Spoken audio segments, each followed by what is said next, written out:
Neuvaine préparatoire à la solennité de l'Assomption.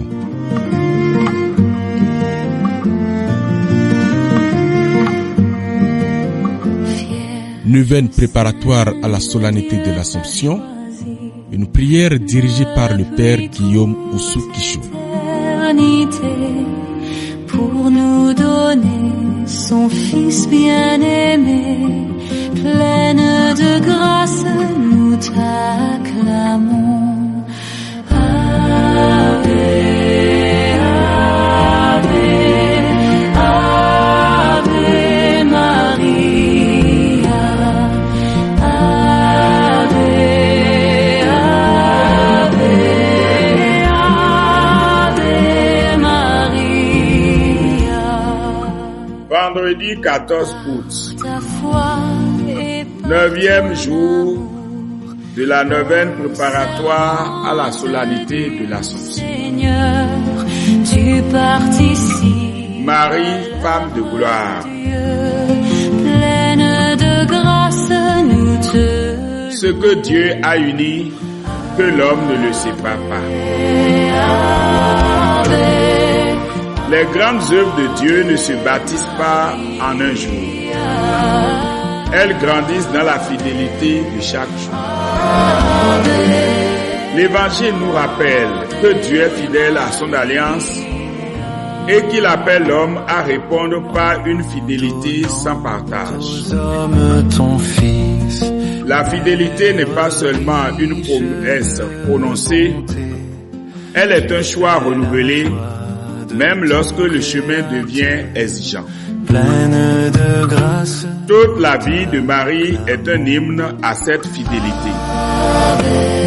Elle est restée fidèle à son oui de Nazareth, fidèle dans les jours de joie comme dans les heures d'épreuve, fidèle à Bethléem, à Cana, au Calvaire et au Cénacle.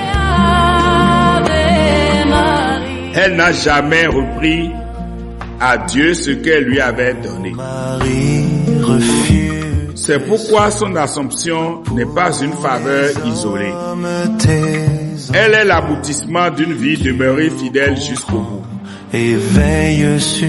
Au thème de cette neuvaine, nous pouvons nous poser une question toute simple. À quoi le Seigneur m'appelle-t-il à être plus fidèle?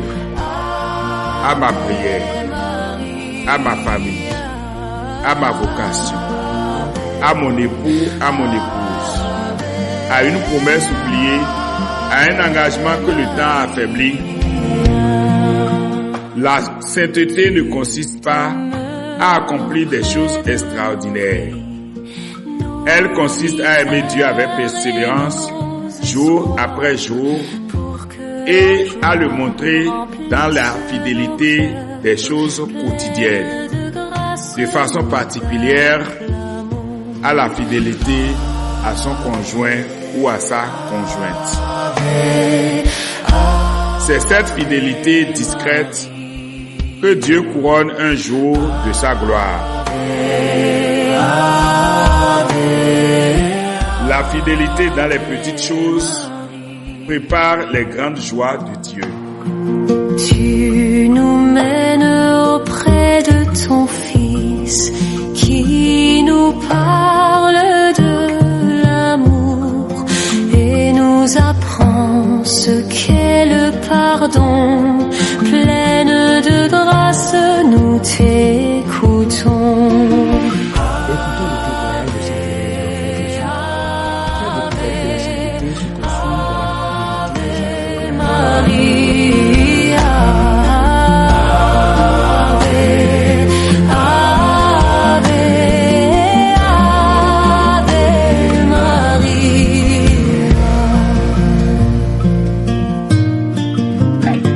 Sainte Thérèse de l'Enfant Jésus n'a jamais accompli de grandes œuvres aux yeux du monde. Elle n'a ni fondé, ni congrégation, ni école, ni hôpital. Elle a vécu cachée dans un Carmel de Normandie où chaque journée ressemblait à la précédente.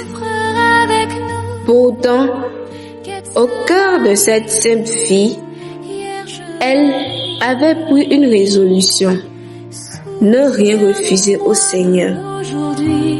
Les petites contrariétés de la vie communautaire devenaient pour elle des occasions d'aimer davantage. Lorsqu'une sœur lui parlait avec dureté, elle répondait avec douceur. Lorsqu'elle était fatiguée, elle poursuivait son service avec le sourire. Quand la maladie l'affaiblissait, elle offrait silencieusement ses souffrances pour les missionnaires, les prêtres et les pécheurs. Cette fidélité n'était pas toujours facile. Durant les derniers mois de sa vie, elle traversa une profonde nuit de la foi. Elle confiera avoir connu des moments où le ciel lui semblait fermé et où elle ne ressentait plus aucune consolation intérieure. Pourtant, jamais elle n'abandonna la prière. Chaque jour, elle continua à se tourner vers Dieu avec la confiance d'un enfant et à regarder Marie comme sa mère. Elle écrivait: « Je ne puis craindre Dieu qui s'est fait pour moi si petit. Je l'aime, car il n'est qu'amour et miséricorde. » Le 30 septembre 1897, à seulement 24 ans, elle remit paisiblement son âme à Dieu. Ces dernières paroles furent une profession de foi lumineuse. Mon Dieu, je vous aime. Quelques années plus tard, cette jeune carmélite inconnue devint l'une des saintes les plus aimées du monde et fut proclamée docteur de l'Église. Sa vie démontre que la foi de Dieu ne se gagne pas par des exploits extraordinaires, mais par une fidélité humble et persévérante. À la veille de l'Assomption, Thérèse nous rappelle que Marie est entrée dans la gloire parce qu'elle est demeurée fidèle à Dieu depuis son oui de Nazareth jusqu'au pied de la croix. La même promesse est offerte à tous ceux qui, aujourd'hui après jour, choisissent d'aimer avec persévérance. Couronnée d'étoiles, la lune est sous tes pas. En toi nous est donnée l'aurore du salut. Nous te saluons, ô toi Notre-Dame. Demain, nous célébrons la gloire de Marie. En cette veille de l'Assomption, renouvelons notre propre oui au Seigneur. Quelle que soit notre fragilité, ne nous lassons jamais d'aimer, de prier et d'espérer. Dieu ne déçoit jamais ceux qui lui demeurent fidèles.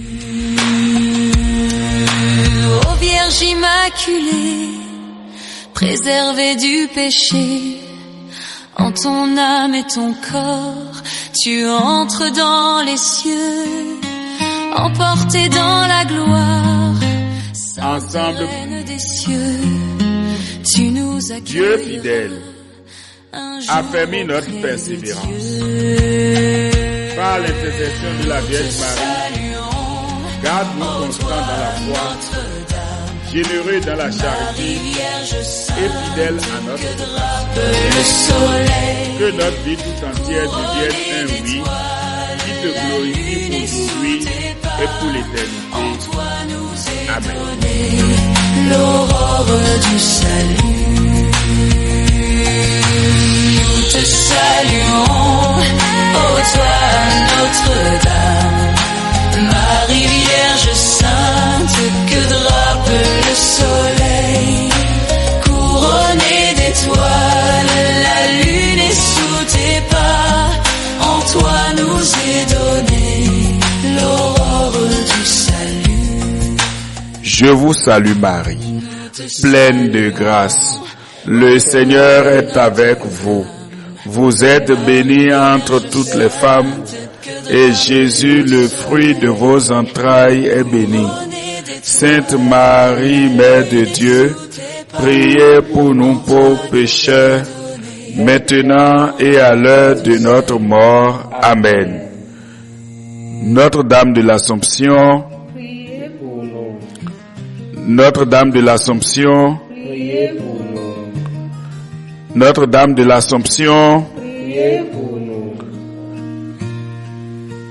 S'il te plaît, Sainte Vierge, obtiens-nous de Jésus de faire un beau silence. que Dieu, par l'intercession de la Vierge Marie, Notre-Dame de l'Assomption, vous bénisse. Au nom du Père, et du Fils, et du Saint-Esprit. Amen. Merci d'avoir prié avec nous. Rendez-vous demain pour poursuivre ensemble notre marche vers la gloire de Dieu. Ave Maria. Merci pour ce cadeau béni.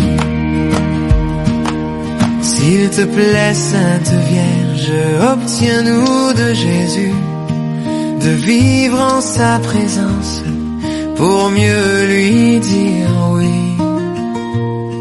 Marie, tendresse dans nos vies. Marie, chemin qui mène à lui. Ton oui fleurit dans notre vie. Merci pour ce cadeau béni. S'il te plaît, Sainte Vierge, obtiens-nous de Jésus de choisir l'espérance